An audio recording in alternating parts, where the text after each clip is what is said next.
Eu não sei se você já se viu em algum tipo de disputa, não importa qual seja a natureza dessa disputa, seja ela esportiva, intelectual, seja ela uma disputa de ideias com alguém, no sentido de quem está certo e quem está errado, ou você pratica um esporte e tentou, de alguma maneira, competir com a pessoa que se dispôs a tentar avaliar ou medir a habilidade esportiva daqueles que estavam envolvidos, mas um ponto nós temos que ter em comum sobre a ideia de qualquer tipo de disputa, e é que aquele que de alguma maneira se apresenta dotado de algum tipo de atributo ou recurso que desequilibra a balança, tende a sair vencedor dessa disputa.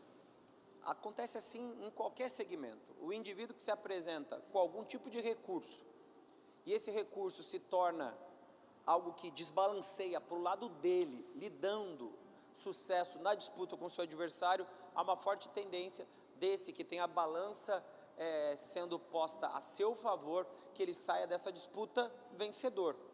Entendendo que esse fator que altera o peso da balança e pode te tornar, talvez, na disputa com uma certa maior vantagem de vencer o seu adversário, nem sempre se origina de maneira justa. Nós sabemos e já vimos em vários tipos de informações, principalmente esportivas, que às vezes pessoas se apropriam de alguns tipos de recurso para poderem desenvolver uma habilidade que lhe dá condições de se sobrepor ao seu adversário, ou suplantar o seu concorrente, a fim de que ele saia melhor nessa disputa, nessa concorrência.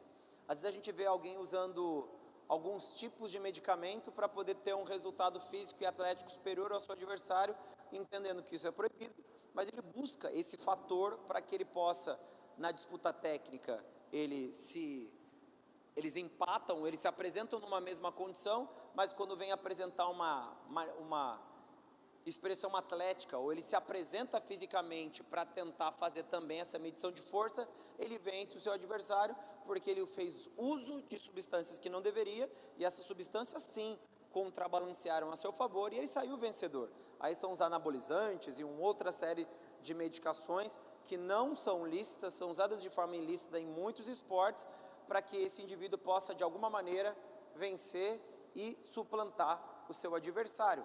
Em contrapartida, existem outros recursos que nem sempre são biológicos e que podem de alguma maneira auxiliar o indivíduo a vencer uma disputa.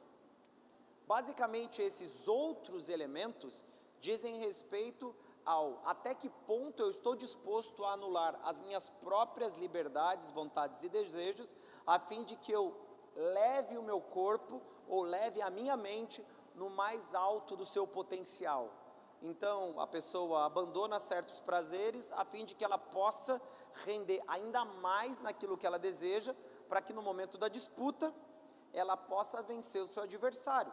Então ela não se utilizou de nenhum recurso errado ou ilegal, o que ela fez foi anular-se, a fim de que, ao anular-se, ela se dedicasse integralmente ao seu preparo, e nessa entrega, ou nessa contínua entrega, ela conseguisse melhorar o seu rendimento e, por consequência, vencer o seu adversário por meio de um recurso legal. Nem sempre esse recurso é, por exemplo, como eu falei, biológico, a inserção de algum medicamento ou tomar alguma coisa. Às vezes a pessoa, porque é a única chance que ela tem de mudar de vida, ela encontra forças aonde não existe e apresenta essas forças no momento da disputa. Às vezes essa pessoa abandonou um estilo de vida a fim de mudar os seus padrões e dessa forma vencer o seu adversário. Existe uma infinidade de possibilidades, desde ordem psicológica ou física, que são justas e lícitas e que podem tornar um indivíduo melhor no momento da disputa e no momento da balança, essa balança pender a seu favor e ele sair vencedor disso. Mesmo que a gente às vezes ouça de forma estranha esse contrabalancear da balança a favor de alguém de forma justa, e que às vezes parece injusto, porque parece que alguém obteve vantagem, essa vantagem foi feita de maneira correta, legal, lícita, e que não pode se transformar em nenhum tipo de perda ou diminuição do sucesso daquela pessoa, porque ela escolheu fazer de forma correta algo que lhe deu vantagens, não injustas, mas uma vantagem justa no período de disputa. Essa escolha particular, ela sempre vai estar envolvida de uma ideia muito simples, que é todo indivíduo que deseja alcançar o ápice de algo, ele obrigatoriamente precisa abandonar a si próprio para que isso seja possível. Não existe sucesso lícito sem que não ocorra conjuntamente um abandono pessoal. Todas as pessoas que quiseram ir além em algo precisaram abandonar uma série de elementos, de rotinas e de hábitos para que ela pudesse transcender e alcançar o que tanto desejava. Então, parte do sucesso nem sempre virá de maneira ilícita, até porque se um indivíduo que faz uso ilícito de algo, ainda assim não estiver disposto a pagar preços para que ele possa realmente se apresentar preparado, apesar de toda a escolha ilícita, ele ainda corre grande risco de ser derrotado, porque ele acredita que apenas esses elementos ilegais vão torná-lo capaz de fazer algo. Mas quando o indivíduo se apropria de forma legal de uma decisão muito simples, que é sacrificar-se, provavelmente ele vai conseguir sair bem sucedido de uma disputa, porque o sacrifício prova o valor que ele deu àquela disputa e principalmente o sacrifício demonstra o quanto envolvido ele está naquilo. E quando a gente quer enxergar alguém vencedor, a primeira coisa que você tem que procurar nele é, realmente ele está comprometido em vencer? Nenhum vencedor vence por acaso. A vitória sempre é resultado de uma escolha pessoal e de um envolvimento pessoal em algo, a fim de que nesse processo de envolver-se, a pessoa consiga alcançar o resultado desejado. Pastor, ok, no mundo natural funciona assim? Funciona. Existem pessoas que tomam um monte de coisa para se dar bem, mas no fim das contas se dão mal. Existem pessoas que não tomam nenhum tipo de substância ilícita, nenhuma droga, fisicamente falando, para ter desempenho físico, para se tornar melhor fisicamente, mas ele toma vergonha, que às vezes é o melhor remédio que a pessoa precisa tomar, e aí se dedica, foca naquilo, consegue desempenhar, alcançar o resultado, porque ela entendeu que algo precisava mudar, principalmente dentro dela, e aí o que ela fez? Ela se sacrificou e alcançou o resultado desejado. Eu quero passar na melhor faculdade, mas eu quero fazer isso pagando um cursinho de uma semana, o mais caro do Brasil, e aí eu vou fazer a prova do vestibular no domingo, eu vou passar em primeiro em medicina, na faculdade federal mais concorrida do Brasil, vai dar certo? Não. Talvez você vai ter que se sacrificar durante anos, e eu conto isso desde o primeiro ano do ensino médio, vai fazer cursinho, e em algum momento vai prestar o vestibular e vai passar. Ninguém faz isso, de falar, resolvi hoje virar médico, vou fazer a prova e vou passar, não existe. É uma série de sacrifícios que foram tomados para que no momento adequado a pessoa consiga fazer a prova e alcançar o resultado, que numa disputa intelectual é passar no vestibular. Fisicamente falando, a pessoa foi lá, fez um monte de coisa, agora eu vou disputar. O quê? Eu vou jogar futebol. Tomei um monte de anabólico, fiz um monte de coisa, estou aqui preparado para jogar contra o melhor jogador do mundo. Não vai adiantar nada, porque antes de querer disputar com alguém, você tem que estar apto para essa disputa. E isso primeiro acontece dentro de si.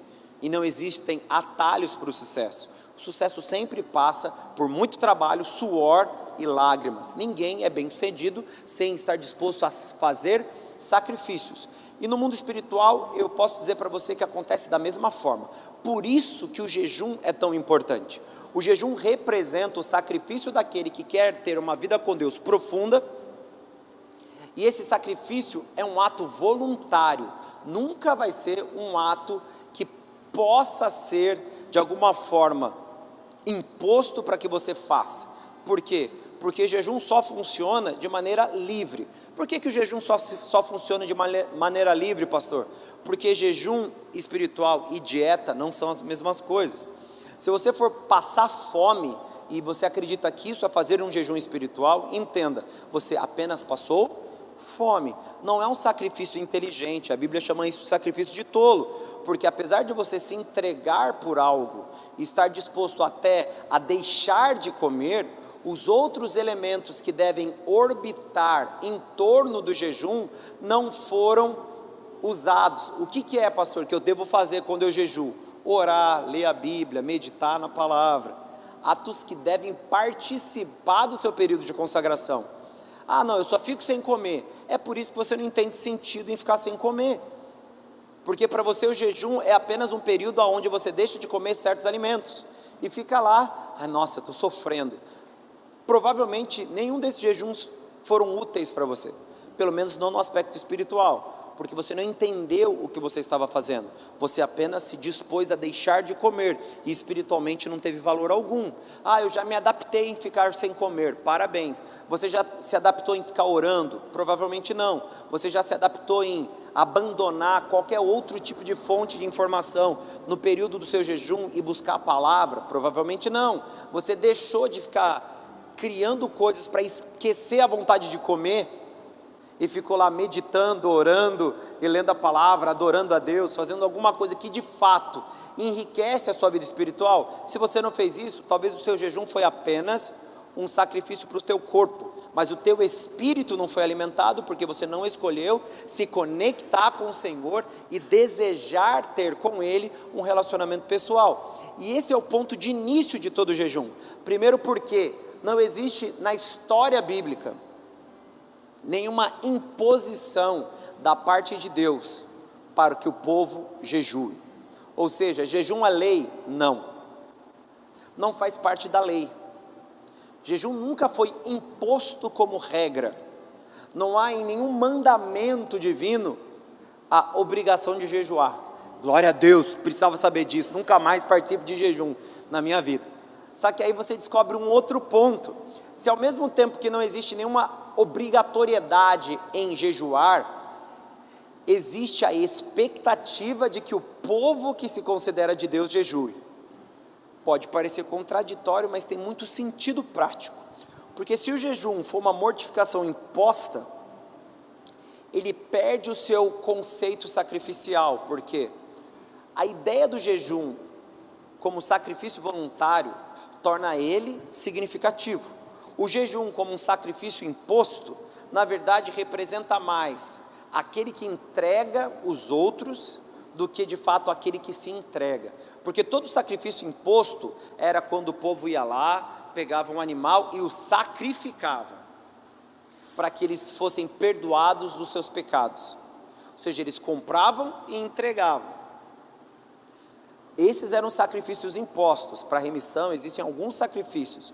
O sacrifício do jejum, não sendo um sacrifício imposto, pede para que o indivíduo, ao invés de comprar um animal e o entregar, que ele se entregue, ele se coloque no altar como aquilo que será consumido.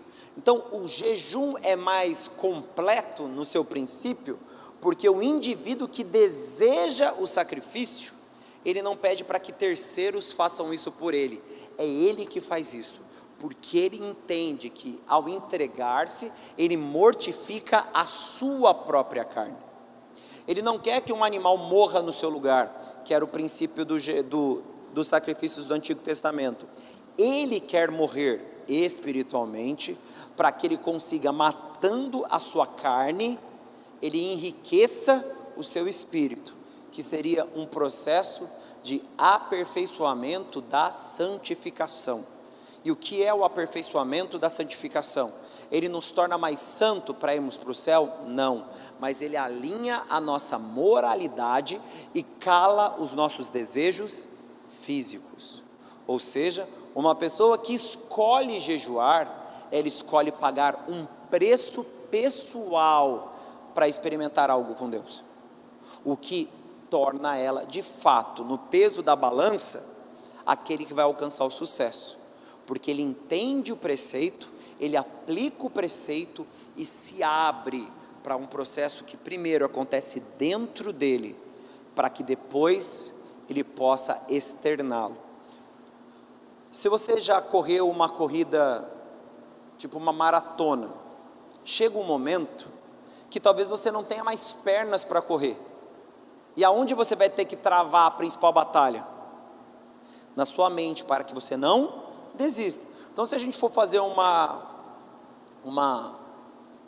criar uma alusão aqui, criar uma forma de explicar isso, a gente entenderia que subir o Everest é mais fácil do que vencer o medo de subi-lo, que às vezes existe dentro de nós.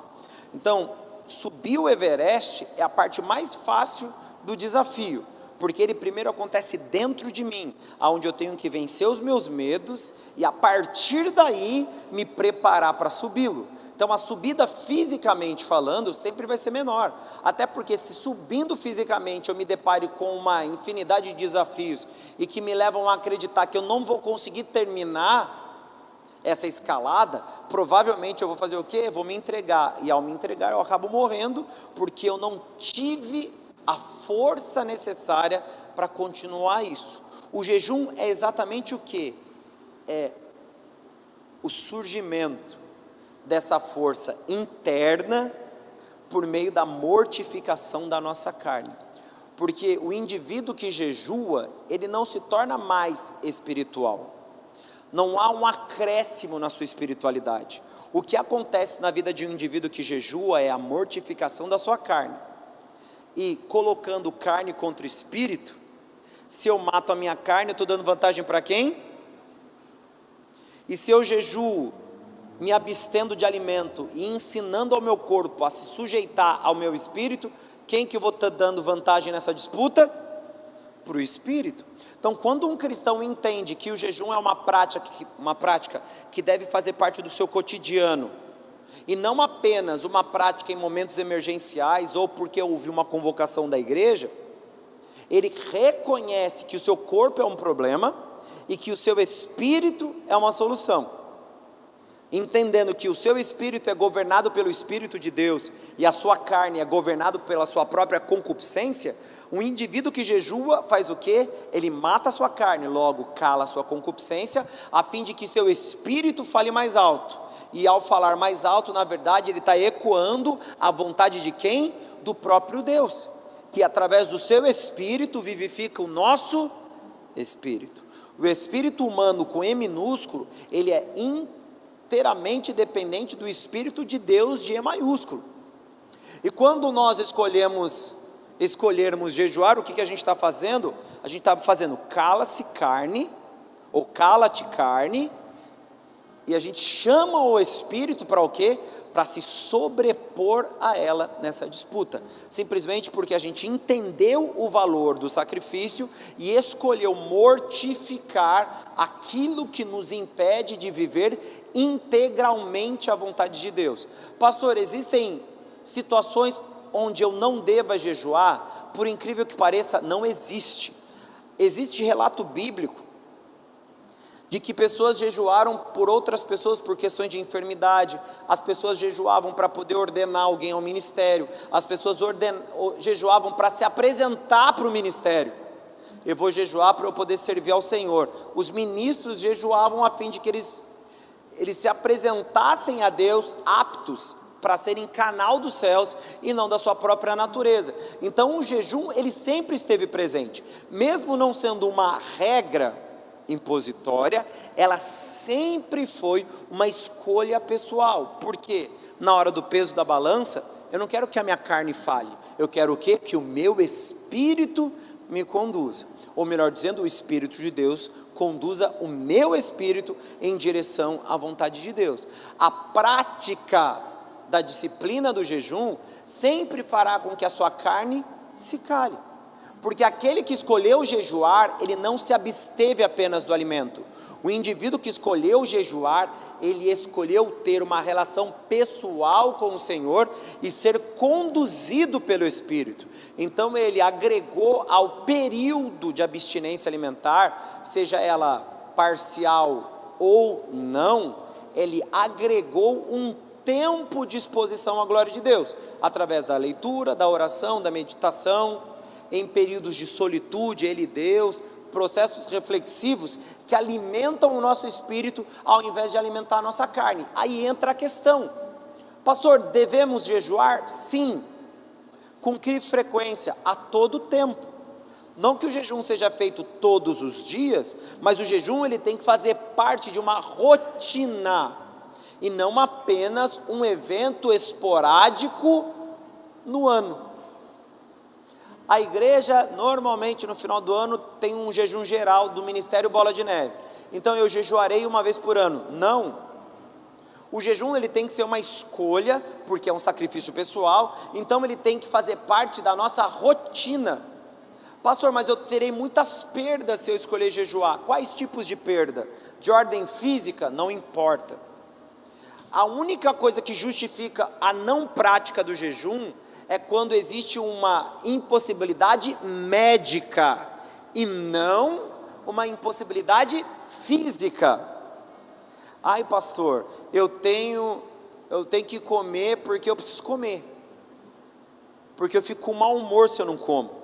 Então eu acho que não vai valer a pena jejuar se eu fico com mau humor. O problema é, se você não controla a si mesmo, você já mostra que você tem um monte de problema, e jejuar é o menor deles. O que você está fazendo é se dopando com comida para justificar o seu bom humor, mas na verdade você tem um problema de dependência alimentar, você vai ter que resolver isso. Você está comendo para satisfação, prazer, e não para necessidade, ou para sustentar o seu organismo, já é problema. Ai, pastor, mas se eu fizer um jejum parcial, eu vou fazer o quê? A única coisa que você não vai fazer, por favor, não vou usar mais Instagram e Facebook, isso não é jejum parcial. Jejum parcial de alguém que fala que não vê mais Instagram, Facebook ou qualquer rede social, o problema, se você está com esse tipo de problema, então vamos começar já, tira tudo isso e alimento, porque é um problema se você não consegue ficar desconectado das redes sociais. Você já virou um prisioneiro, você depende disso, e você vive um mundo surreal que a internet te oferece. Você tem problemas sérios, e terá potencialmente problemas sérios de natureza emocional no futuro, e psicológica, já fique ciente disso. Porque esse universo digital é uma mentira, que é contada muito bem e a gente se convence disso. Então vai ter problemas sérios de ordem emocional e psicológica. O jejum, ele vai sempre atuar com o fim de te ajudar a romper. Então você vai ter de forma voluntária o desejo de não comer, porque ela tem que ser voluntária, e junto disso você vai, por exemplo, ler a palavra, que é a espada de dois gumes, que gera separação de alma e espírito. Junto disso você vai meditar na palavra, que vai enriquecer você em sensos críticos e de autoanálise, para que você possa compreender quem você é. Você vai orar, seja por si mesmo ou pelos seus irmãos. Isso facilita os processos. Jejum, ele é um facilitador daquilo que você vai se utilizar como meio para viver uma experiência completa. Vocês já leram a passagem sobre os odres novos? Não se põe vinho novo em odre velho, porque ele vai se romper. Você sabe que essa passagem faz menção a um questionamento por parte dos seguidores de João Batista a Jesus, no que diz respeito a jejum? Eles questionaram, por que vocês não jejuam? Jesus deixa claro que enquanto estiverem expostos a Cristo, não era necessário que eles jejuassem, o noivo estava com eles, mas haveria o tempo que seria necessário que eles jejuassem, né? Não é Jesus, é jejum, jejuassem. Por que haveria o momento que eles teriam que jejuar? Porque Deus, ele está o quê? Constantemente derramando sobre nós vinho novo, amém ou não? Ele faz isso. A entrega do vinho, ela é constante. Então, para cada novo ciclo espiritual que a gente vai viver, a gente tem que ter o quê? Odres capazes de reter esse vinho novo e não se romperem, entendendo que o odre novo, nesse caso, eram bolsas feitas de couro, e que no fermentar do vinho, que era colocado in natura, sem fermentação, ele se expande com a fermentação, e se ele não tivesse novo, ele já teria atingido o máximo da sua expansão, e ele iria romper com a quantidade de suco de uva posto dentro dele. Então o odre novo, ele é necessário por conta da expansão daquilo que for depositado. Então quando você lê, no capítulo 5 de Lucas, a citação, a gente não vai ler, a citação sobre o odre e a necessidade de odres novos, a gente enxerga e compreende que nós teremos que estar em constante processo, para que a gente sempre esteja apto para receber da parte de Deus. Faço uma pergunta para uma pessoa que está fria espiritualmente: você jejua? Não. Há quanto tempo? Faz muito tempo. Você começa a perceber que pessoas frias, elas deixaram de receber algo, e talvez a primeira coisa que ela deixou de fazer é jejuar. posteriormente ler a Bíblia, orar e qualquer outra prática das disciplinas espirituais. E se ela deixou de jejuar, ela deixou de receber.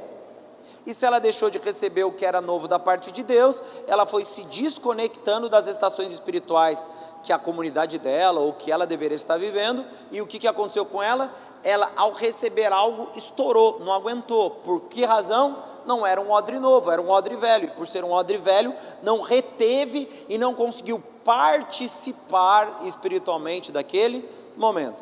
Então, o jejum, sendo voluntário, é uma escolha nossa de estarmos aptos para receber da parte de Deus aquilo que Ele deseja derramar sobre nós. Amém ou não?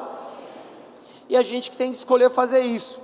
Pastor, mas em que situações eu posso pensar em jejuar? Há tantas situações de jejum nas Escrituras, mesmo que o jejum não seja obrigatório, que a gente se surpreende. Abra a tua Bíblia em 1 Samuel, capítulo 7, no versículo 6.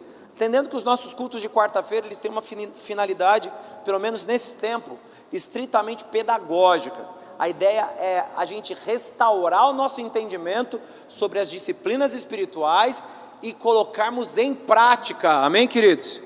Amém ou não? Estão comigo? Colocarmos em prática essas disciplinas.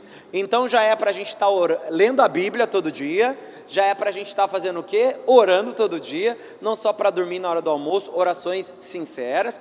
Já é para a gente estar o quê? Meditando todo dia. Lembrando que meditação não precisa você ler um capítulo inteiro, às vezes é um verso, já é útil para que você possa meditá-lo. E aí agora a gente vai acrescentar mais um jejum. Pastor, mas agora eu vou jejuar todo dia? Calma, o único que você não vai precisar fazer todo dia é o jejum.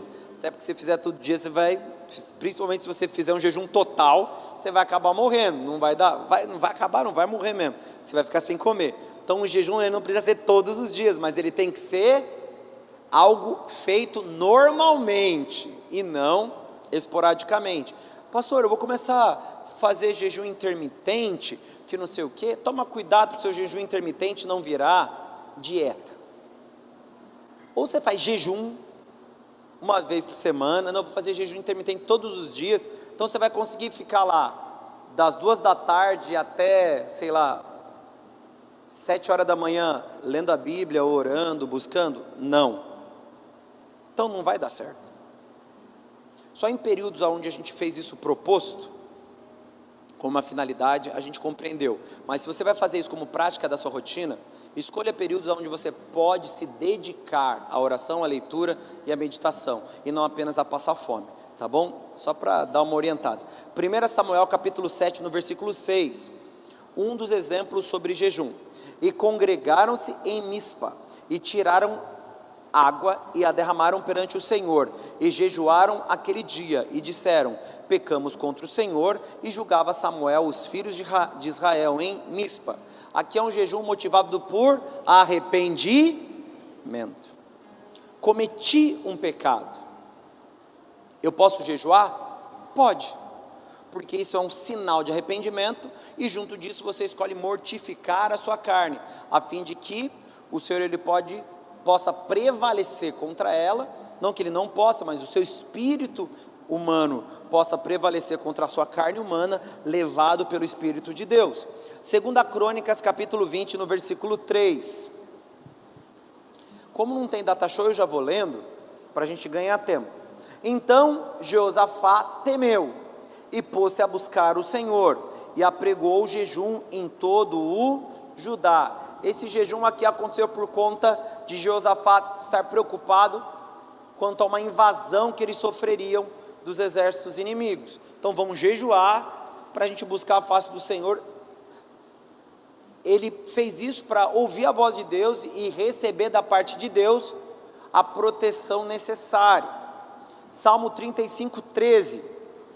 Mas quanto a mim, quando estavam enfermos, as minhas vestes eram um saco, humilhava a minha alma com o jejum, e a minha oração voltava para o meu seio. Estavam enfermos, ele fazia o quê? O rei Davi jejuava, a fim de que naquele período ele pudesse obter a cura. Daniel capítulo 9, versículo 1 e versículo 4, a gente vai ler do 1 ao 4, melhor dizendo. Daniel 9, verso 1 até o verso 4. No ano primeiro de Dario, filho de Assuero, da linhagem dos Medos, o qual foi constituído rei sobre o reino dos caldeus, no primeiro ano do seu reinado, eu, Daniel, entendi pelos livros que o número dos anos de que falara o Senhor ao profeta Jeremias, em que haviam de cumprir-se as desolações de Jerusalém, era de 70 anos. E eu dirigi o meu rosto ao Senhor Deus, para buscar com oração e súplicas, com jejum e saco de cinza. E orei ao Senhor meu Deus, e confessei e disse: Ah, Senhor, Deus grande e tremendo, que guardas a aliança e a misericórdia para com os que te amam, e guardam os teus mandamentos.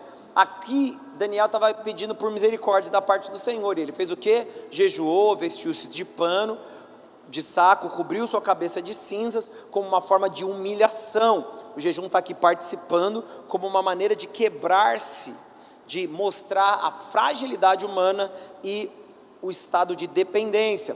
Lucas capítulo 4, verso 1 e verso 2. E Jesus, cheio do Espírito Santo, voltou do Jordão e foi levado pelo Espírito ao deserto, e 40 dias foi tentado pelo diabo, e naqueles dias não comeu coisa alguma, e terminados eles teve fome.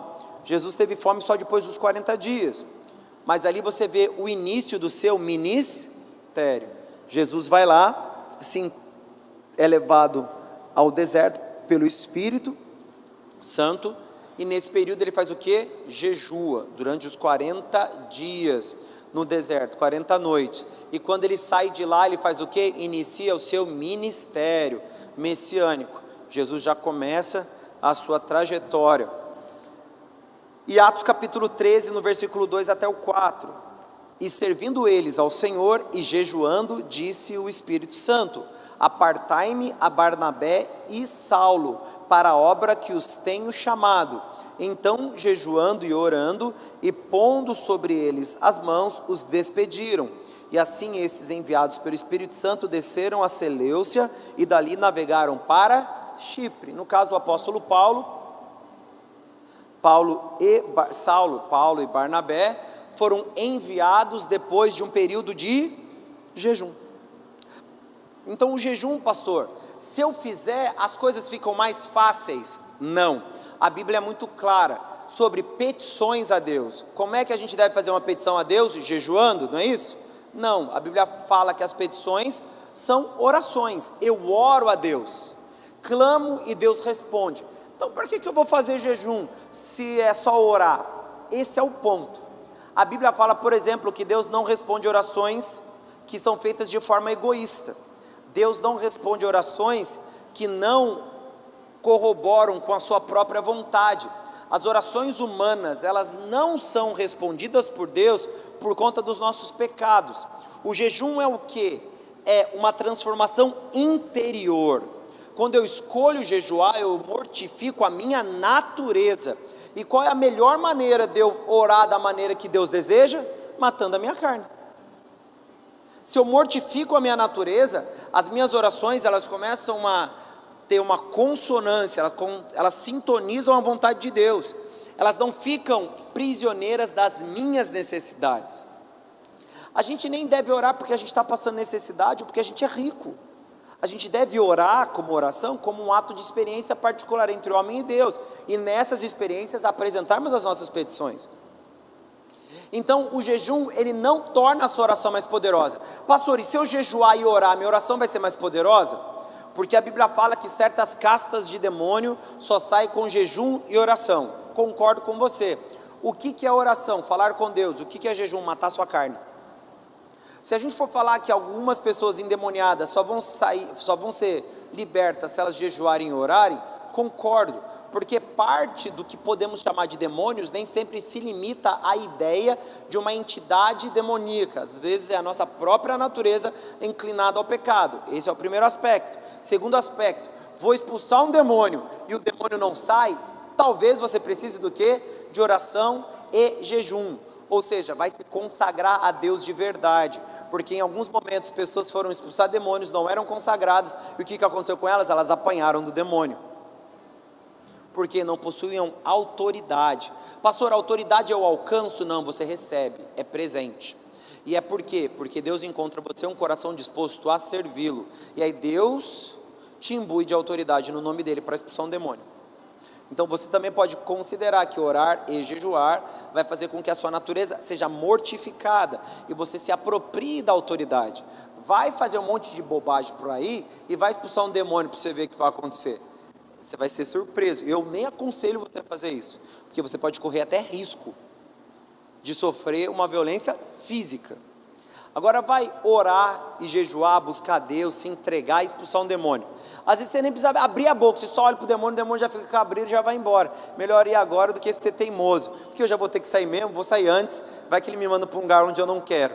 Porque às vezes a gente entende biblicamente que os demônios ou são mandados para o deserto ou para o inferno de volta. E eles não estão muito interessados em voltar para o inferno, né? Apesar de terem saído de lá. Então você percebe que a autoridade, ela não é algo que você alcança, é algo que você recebe porque há em você uma santificação verdadeira. E o que traz essa santificação? O sangue de Jesus é o que te santifica para a salvação, e a mortificação da sua carne é o que te santifica como aperfeiçoamento. Acaba trabalhando também nos seus ajustes morais e uma organização da sua vida. Então um cristão jejua por quê? Porque ele quer cada vez mais se assemelhar a Jesus. O pastor, o que me impede de parecer com Jesus? O que te impede de parecer com Jesus é você mesmo. Você se parece demais com você. E por você se parecer demais com você, você não se parece com Ele. O que me levará a me parecer mais com Cristo é deixar de parecer-me comigo mesmo. Por isso que a ideia de um indivíduo que de fato se torna capaz de vencer o seu adversário, antes de qualquer coisa, é um indivíduo que venceu a si mesmo, apresenta para nós um fundamento sobre como viveremos espiritualmente de maneira completa. Uma vida espiritual verdadeira só é possível quando você não vive. Ai pastor, agora eu vou virar uma planta, ficar na igreja internado? Não é isso que eu estou dizendo. É quando os seus desejos humanos não são dominantes. Viver espiritualmente de forma completa é quando os seus desejos humanos não te dominam. É quando você não é escravo das suas paixões. Pastor, quais seriam as minhas paixões? Qualquer coisa que rouba de você Cristo como prioridade. Você pode estar apaixonado pelo seu time. A sua paixão pelo seu clube, ela é motivada pelo Espírito de Deus? Não, pastor, não tem nada a ver. Futebol é futebol, vida espiritual é vida espiritual. Discordo. Não existe separação. O indivíduo, como ser completo, ele se relaciona com aquilo que ele deseja. Então, se eu torno o meu clube favorito aquilo que me leva a cometer atos e me comportar de maneira oposta ao Evangelho, o seu time que você torce é um problema para você e não uma bênção. Ele deixou de ser entretenimento e virou um ídolo. Se você rouba, se você consome pornografia, se você usa drogas, se você bebe bebida alcoólica, se você transforma o seu corpo no seu ídolo, meu corpo é meu ídolo, eu tenho que pensar nele, não importa. Eu quero me satisfazer, eu gasto todo o meu dinheiro com Big Mac, com lanche. Se o seu corpo define a maneira que você se relaciona, você é o quê? Escravo de si mesmo. Simples. A sua escravidão é definida por aquele que te domina. Aonde entra o jejum? O jejum é um exercício, então ele tem que ser de forma contínua aplicado. Por isso que ele faz parte das disciplinas, como um ato contínuo do quê? De mortificação da nossa carne. Para que eu, nos diferentes momentos onde eu tenha que me relacionar com Deus, eu sempre me apresente de uma forma muito mais espiritual, não quero dizer intensidade, mas disposição de ser cheio, do que nós estávamos antes. Se o conceito de jejum e de santificação é o indicativo de mudarmos os nossos odres, todas as vezes que você deseja viver uma revolução espiritual na tua vida, você não precisa procurar um novo guru, você na verdade tem que mortificar a sua carne. Se eu quero viver algo grandioso, você tem que procurar um novo guru? Não. Às vezes o pregador da sua célula, o seu líder de célula, ele já está te alimentando com um vinho novo, e você não está retendo isso porque você não é um odre novo. Pastor, mas ele é o mesmo de sempre. É o mesmo de sempre, mas é aquele a quem Deus chamou para ser boca dele, para te auxiliar, por exemplo. O pregador XYZ não quer dizer que a gente não possa ouvir e ler e conhecer. Eu sou, na verdade, muito tranquilo em relação a isso, mesmo sendo pastor da igreja, dessa comunidade local, não acho problema algum, mas a gente tem que entender que o novo de Deus não é algo que alguém dá, é algo que Deus derrama, e ele normalmente está relacionado à nossa capacidade de interpretar aquilo que Deus está derramando. Se eu interpreto de forma adequada o que Deus está derramando, eu recebo algo novo.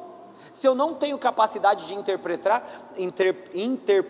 não importa o que Deus esteja derramando, o problema não é o derramar, é o receber, e o receber sou eu. Então eu estou frio, está frio por quê? Porque você já não deixa que nada te encha, você não deixa que nada te tome. Já me acostumei com o evangelho, já me acostumei com ir à igreja. Se você criou hábitos no âmbito religioso e que você os vive como se nada de novo te atingisse, eu quero te dar um alerta. Chegou a hora de você fazer períodos mais comuns de jejum, acompanhados de oração, leitura da palavra e meditação, porque isso vai te auxiliar no processo de recepção daquilo que Deus traz. O ministério que eu faço parte já me cansou. Te cansou porque você está vivendo o passado. Você já se abriu para o novo de Deus dentro daquilo que Deus te chamou para fazer? Não. Então para você parece repetitivo porque você não está recebendo. Eu acho que Deus está derramando agora sobre outra pessoa. Deus não está derramando sobre outra pessoa. A outra pessoa está aberta para receber. É isso que habitualmente a gente não entende. Estão comigo, amém ou não? Se a gente não tiver a compreensão do derramar, e a gente não se apresentar disposto para receber, não há nada a ser entregue, porque somos nós que não estamos em condições de viver aquilo que Deus tem. Por isso que o jejum ele tem que entrar como algo extremamente importante, e algo que a gente tem que colocar como participativo na nossa experiência com Deus. Pastor, se eu fazer jejum eu fico com azia. Engraçado que você tem a mesma azia comendo lanche, mas você pensa assim, mas o lanche eu faço um sacrifício. Isso mostra a quem você serve. Eu não posso fazer jejum porque eu tenho um problema de, como é que chama? Gastrite. Normalmente quem tem problema de gastrite não pode comer lanche, não pode comer pizza, tem uma grande dificuldade com ingestão de leite. Me diz que você realmente aboliu tudo. Lanche, pizza, leite, zerou, você só vive de legumes, verduras, não. Aí não dá, né, pastor? Está dando para viver sem Cristo? Mas eu não estou vivendo sem Jesus, você está vivendo sem o novo de Cristo. Então você está deixando de viver uma experiência completa com Ele. Porque a vida com Deus é de glória em glória, de fé em fé. Se você diz que você tem problemas de saúde, por isso não jejua, mas você se comporta em outros aspectos da vida como se esse problema não fosse um obstáculo, você está definindo o que é prioritário para você.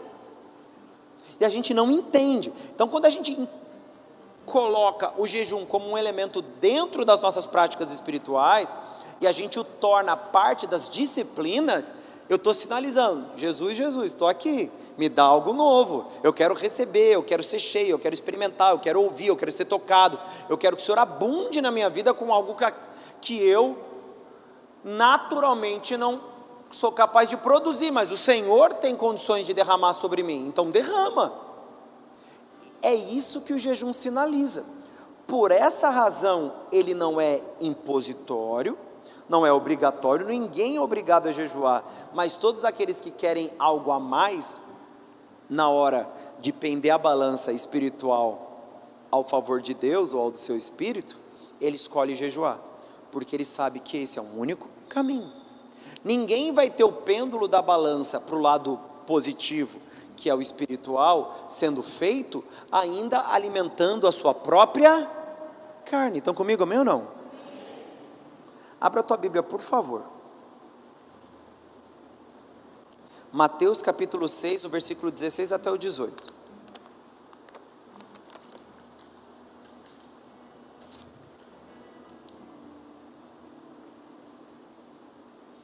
Diz assim: e quando jejuardes, Jesus já está mostrando como é que tinha que fazer.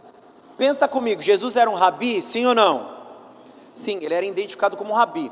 Se Jesus era um rabi, então ele era um mestre, alguém que ensinava. Um mestre perde tempo ensinando o que é inútil? Não. Jesus, se ele se dispôs a ensinar e apresentar um modelo, é porque ele esperava que os seus discípulos, o quê?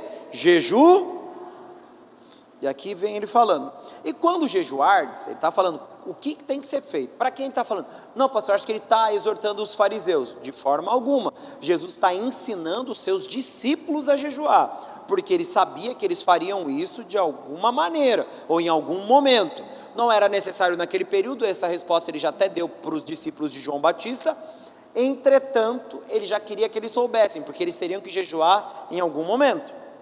E quando jejuardes, não vos mostreis como os hipócritas, que nesse caso eram os fariseus, porque desfiguram seus rostos, para que aos homens pareçam que jejuam. Ele está falando que até que eles estejam se abstendo de alimento, mas o objetivo deles é impactar aqueles que os veem. Por quê? Porque para o fariseu, a ideia principal da religião era se mostrar piedoso, porque dentro da sua doutrina, ser piedoso era o mesmo que ser espiritual. O ar piedoso, que não é só alguém que tem piedade, amor pelas outras pessoas, é piedoso mesmo no sentido espiritual da coisa, é uma pessoa que demonstra uma espiritualidade aparente. Em verdade vos digo que esses já receberam o seu galardão. Tu, porém, quando jejuares, está falando sobre os discípulos, unge tua cabeça, tipo, passa um gel, lava o cabelo, fica legal, lava o teu rosto, tipo, se unge, fica perfumado, porque ungir tinha a ver com perfumar também, fica cheiroso, bonito, e vai para a vida sem que alguém saiba que você está jejuando, para não pareceres aos homens que jejuas, mas a teu pai que está em secreto, e o teu pai que vem em secreto te recompensará publicar. Esse texto nos ajuda a compreender aquela coisa, quando orardes, entre em secreto, é a mesma coisa, tá certo? Porque quando fala do secreto, ele fala do teu interior, fala daquilo que está no teu íntimo.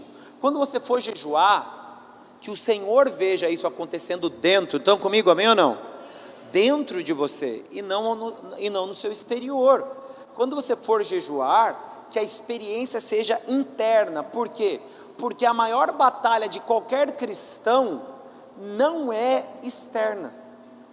Você tem medo do diabo? Não precisa responder.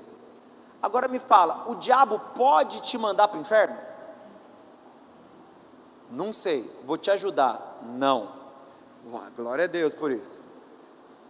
O diabo não pode te mandar para o inferno. Isso é uma boa notícia para você e para mim, para todos nós. Quem que pode te mandar para o inferno? Deus. A Bíblia fala, se é para temer alguém, tema a Deus, que pode matar sua carne e mandar sua alma para o inferno. Então a gente sabe que tem que ter temor por Deus. Mas por que a gente tem que ter temor por Deus? Porque Deus é todo poderoso? Não, porque Deus conhece todas as coisas. Deus, Ele sabe o quê? O que está dentro de você. Então o jejum, da mesma forma que a oração se torna um convite a um momento íntimo com Deus, porque nós não podemos esconder nada dele, Ele vê dentro de nós.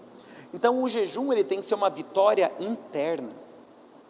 O jejum é quando você cala a sua alma, você bota ela como capacho, e o Espírito que foi vivificado pelo Espírito de Cristo se sobrepõe a ele.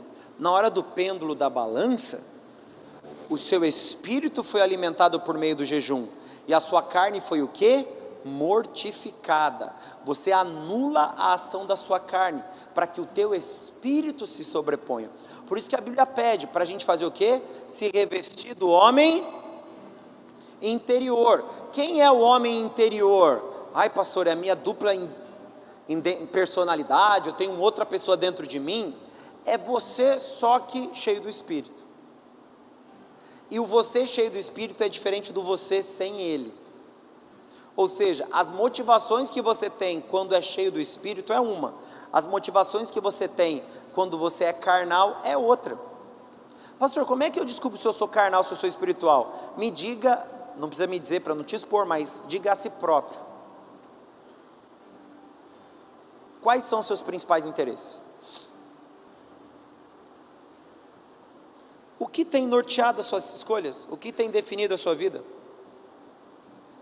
Eu sei que a gente não pode se internar na igreja, ou se internar em algum lugar espiritual, né, entre aspas aqui, para que a gente se entenda como espirituais. Eu sei disso, a gente tem que trabalhar, correr atrás de muita coisa. Mas eu quero falar sobre aquilo que domina os seus pensamentos. O que domina os seus pensamentos? Você busca com o mesmo afinco as coisas do alto como as coisas da terra? Você se compromete da mesma forma com as coisas do alto como você se compromete com as coisas da terra? Se você disser, pastor, eu me comprometo muito mais com as coisas da terra, então começa a jejuar. Sua carne já mostrou que ela que domina você, e você vai ter que matar ela de alguma forma. Você vai ter que anular essa motivação interior. Ah, pastor, você está dizendo o quê? Não estou falando de pecado não, querido. Porque eu acho que é fácil vir na igreja e falar, vocês estão tudo pecando, vocês vão tudo para o inferno, e o seu pecado é o seu grande problema. O seu pecado só é um sintoma. Pastor, você está diminuindo o pecado? Não, eu estou colocando ele no lugar dele. O pecado é um sintoma. E qual é o sintoma? Ou melhor, qual é a doença que o pecado identifica como sintoma? Você se tornou refém da sua carne. A sua carne é a sua doença. E se você peca, e você tem desejado o pecado, você tem cometido o pecado, você tem escolhido a si próprio, que às vezes você não comete pecados, mas você vive como um carnal. O que é viver como um carnal? É viver como se Jesus não fosse voltar agora. Pastor, mas como é que eu faço para viver como se Jesus fosse voltar agora? Eu prego a palavra, eu prego a verdade sobre Cristo, e eu o busco a todo instante. Isso é a vida de alguém que crê que Jesus vai voltar a qualquer momento. Então, se você entende isso, e você percebeu que você está muito mais preocupado em casar-se, dar-se em casamento, em cometer pecado, se essa é a questão, pastor, mas casar e dar-se em casamento é pecado? Não, mas esse era o comportamento daqueles que estavam na época de Noé, e esse vai ser o comportamento daqueles que estarão na época da volta de Jesus. Quem estará na época da volta de Jesus vai estar mais preocupado em desencalhar do que Jesus voltar. E desencalhar é o que? Normal, é algo legal, é algo que deve ser feito. Desencalhar é bom, casar é bom, mas ele não pode ser prioritário. Esse é o detalhe. Quando se torna prioritário, você não está sendo espiritual. Quando você quer arranjar alguém a qualquer preço, você não está sendo espiritual. Tudo que você torna a sua carne acima do seu espírito, mostra que você está sofrendo da doença da carne, e você tem que matar essa carne, porque ela está vencendo, ela está ganhando recursos para vencer o teu espírito. Vai chegar uma hora que o seu espírito vai se calar dentro de você, e quando o seu espírito se calar dentro de você, você vai ver o estado de frieza que você chegou. E aí você não vai entender, porque quando você vem na igreja não sente mais nada, e você começa a dizer, não tem muito sentido mais para mim ir à igreja. Você vai perceber que quando toca um louvor, você já não sente mais nada, porque aquilo que diz respeito às coisas do alto já não está mais no seu campo de interesse. Deixar de fazer algo porque isso pode prejudicar um irmão, ou pode te prejudicar, você não vai se importar. Por quê? Porque você já não se ocupa mais das coisas do Espírito. Aí, pastor, eu devo beber? Eu já dei essa explicação. Eu não bebo porque a Bíblia proíbe, ou eu não bebo porque eu não quero me tornar pedra de tropeço? Principalmente, eu não bebo porque eu não quero ser pedra de tropeço. Acabou. Não, mas eu acho que cada um tem a sua liberdade individual. Tem. Mas a Bíblia fala que nós somos escravos uns dos outros, por meio do amor de Cristo que me restaurou. Se eu sou escravo de vocês, e vocês ao beberem se perdem, eu não vou beber nunca mais. nem na tua casa escondido, nem na minha casa escondido, não importa onde eu bebo. Eu não vou ser pedra de tropeço. Ai daquele que fizer tropeçar um dos meus filhinhos, ou uma das minhas crianças, está maluco? O pai dessas crianças vai vir me cobrar que eu virei pedra de tropeço, eu não vou beber. Ah, mas é meu direito, não importa, eu abdico, isso é sacrifício. Eu abdico de um direito individual. Não, mas eu acho que só não pode beber quem tem problema com bebida. E quem vai desenvolver problema com bebida? Eu não sei. É uma série de elementos que devem ser ponderados. Não, mas a pessoa se pauta apenas no direito individual e no fato da Bíblia não fazer de forma exaustiva. A gente pode encontrar texto bíblico que contraria o uso de álcool, mas ela não faz isso de forma exaustiva, então fica na margem da interpretação. Mas quando a Bíblia fala sobre não sermos pedra de tropeço, não é margem de interpretação, é claro. Quando a Bíblia fala sobre nós não permitirmos quando a Bíblia fala que se comer carne, que era lícito, a carne pode levar o irmão a pecar, então não coma a carne. Ele não fala, não coma na frente do irmão, fala, não coma a carne, bifão, churrasco. Por quê? Porque isso é perigoso e é mais importante que o meu irmão vá para o céu do que eu como um bife. É mais importante que eu não beba do que o meu irmão vá para o inferno. Então o que eu faço? Eu não bebo. Pastor, mas isso é religião. Não, isso é uma espiritualidade onde a minha carne não fala mais alto, mas meu espírito. E se o seu espírito falar mais alto com a sua carne, você nem entra no debate. Não, mas a bebida e o álcool, a gente vai falar de cigarro, vai falar de um monte de coisa, de cachimbo. A Bíblia proíbe fumar cachimbo? Não. Não, pastor, não. A Bíblia proíbe fumar cigarro? Também não. Mas a Bíblia fala, tudo me é lícito, mas nem tudo me convém. E agora? A exegese de um texto, ela tem que ser feita de forma completa. A interpretação de um texto tem que ser feita de forma completa. E a aplicação no comportamento tem que ser feita de forma completa. E se eu vivo pelo Espírito, eu estou lá importando se eu posso fumar, se eu posso beber, se eu vou ter que parar de comer carne, porque o irmão veio da Índia e para ele tem uns problemas lá que na Índia não podia comer carne, e ele fica meio escandalizado. Eu prefiro que o meu irmão da Índia vá para o céu, eu nem vou comer carne se esse for o problema. Mas ele vai para o céu, porque eu não vivo pela minha carne. Se eu deixar de comer carne, se eu deixar de fazer qualquer coisa, não me importo, enquanto esse ato não é um sacrifício de tolo, e ele se transforma no meio pelo qual um irmão vai ser salvo. É bom senso bíblico. E quem que vai viver assim? Quem vive pelo Espírito. Pastor, você está falando que quem não vive assim, não vive pelo Espírito? Eu não posso dizer de forma afirmativa, mas eu posso ponderar que esses comportamentos se tornem indícios. Sim, isso eu posso fazer. E aonde eu mato a minha carne? Jejuando. Aí você pergunta, irmão, você está jejuando? Eu parei de jejuar faz um tempo, porque acho que jejum não precisa. Eu já ouvi de pessoas, essa é a explicação. Aí eu fiz uma avaliação, não precisa fazer avaliação, eu olhei ao amplo e eu percebi algumas coisas esquisitas. Estranho. Enquanto eu não tiver a coragem de matar quem eu sou, que é humano, o meu espírito nunca vai se sobrepor à minha carne. E se o meu espírito não se sobrepor à minha carne, seja de forma gradual e lenta, ou de uma forma intensa e rápida, a minha carne vai dominar novamente e faz sobrepor ao meu espírito, e eu vou viver pela carne acreditando que eu estou vivendo pelo espírito. Então Jesus, ele não mandou ninguém jejuar, mas ele disse como é que jejuaria. Logo, para bom entendedor, um pingo é letra. Estão comigo, amém ou não? Para a gente terminar agora, último versículo, por favor.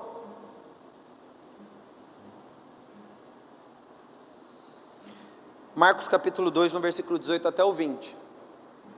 Como é que eu fiz isso durante muitos anos. Eu vou falar sobre uma experiência minha com jejum.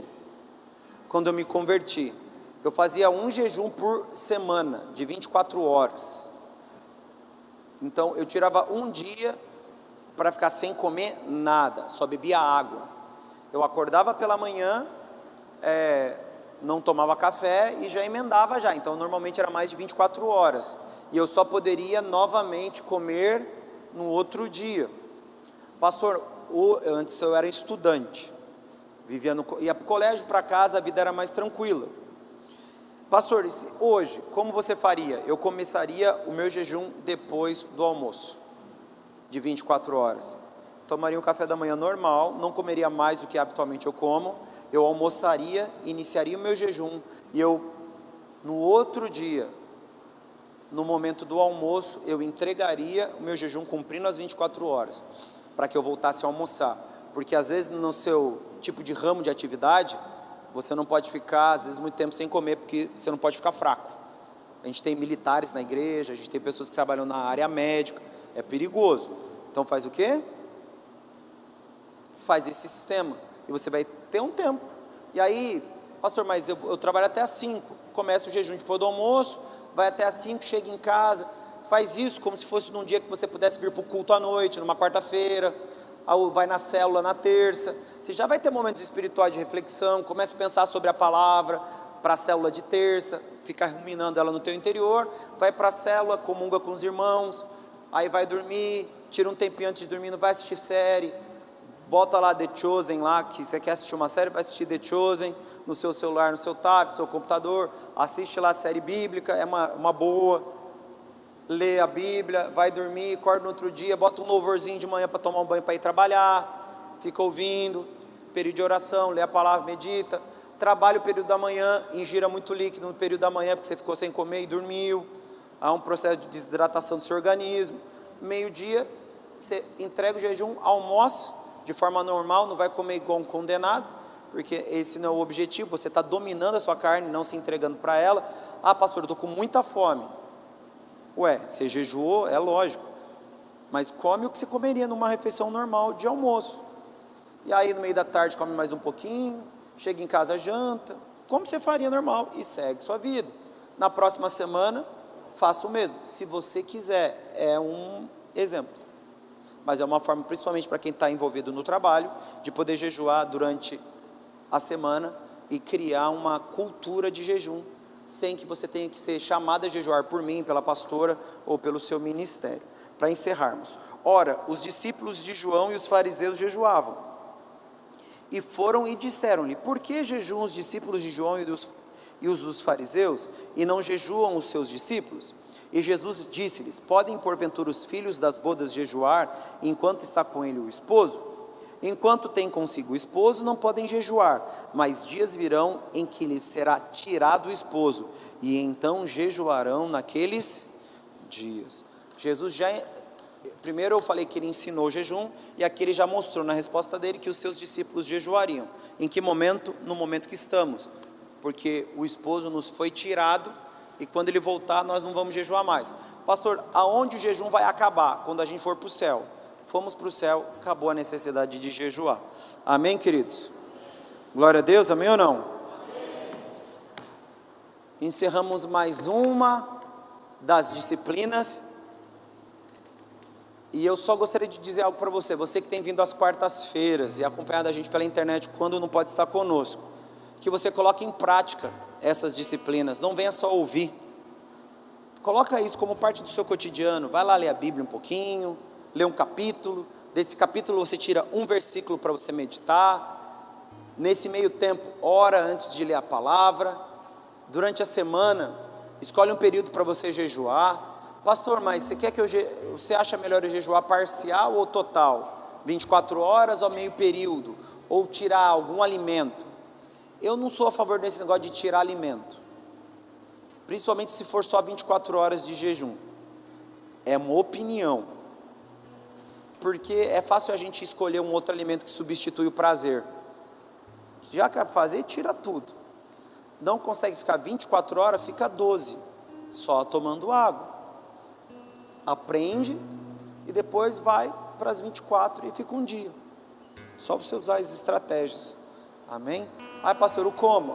Vamos lá, almoçou meio-dia, fica em jejum, só no outro dia pela manhã você toma café da manhã e aí entrega o jejum para o Senhor. É o período de consagração, mas não vai ficar só sem comer. Se você quiser ficar só sem comer, procura um nutricionista, ele vai te mandar ficar sem comer, ou vai mandar você comer de 3 em 3 horas, cada um tem sua técnica, mas se você quer viver espiritualmente, fica sem comer, ora, jejua, lê a palavra, vai ficar sem comer, jejua, ora, lê a palavra, medita, tira uns momentos sozinhos, não é o dia para você ir assistir filme no cinema, não é dia para você marcar rolê com os irmãos, vai ficar em casa, para pensar, olha para si mesmo, como é que você está, às vezes você está cheio de coisas para decidir e para resolver que não foram resolvidas. Amém, queridos? Quarta disciplina, primeira leitura, segunda oração, terceira, meditação e quarta, jejum. E o meu último pedido para a gente encerrar essa noite: convida a galera da tua célula, convida o pessoal que vem na igreja. Pessoal, vocês estão perdendo, é importante a gente colocar em prática essas disciplinas. Aquele irmãozinho que você conhece que está meio devagar assim, chama ele para participar. A gente está aproveitando essas quartas para serem quartas-feiras pastorais. Isso aqui é uma conversa que eu teria com alguém no meu gabinete, no aconselhamento. São quartas-feiras de discipulado pastoral e de ensino pastoral para edificação e amadurecimento da igreja. Então conversa com o pessoal, vamos lá, é um bate-papo com o pastor em forma de culto, de pregação, muito diferente do culto de domingo, por exemplo. Se você comparar o último domingo e hoje, tem uma finalidade de palavras pastorais, e as pessoas têm que entender isso. Então convido os irmãos que podem estar para ser alimentados. A gente ainda tem alguns encontros, a gente já fez 4, a gente tem pelo menos mais 3 encontros sobre disciplinas espirituais, para a gente encerrar essas inicialmente, amém? Então te espero nos próximos e convido a galera. Vamos ficar de pé, queridos, por favor, no nome de Jesus.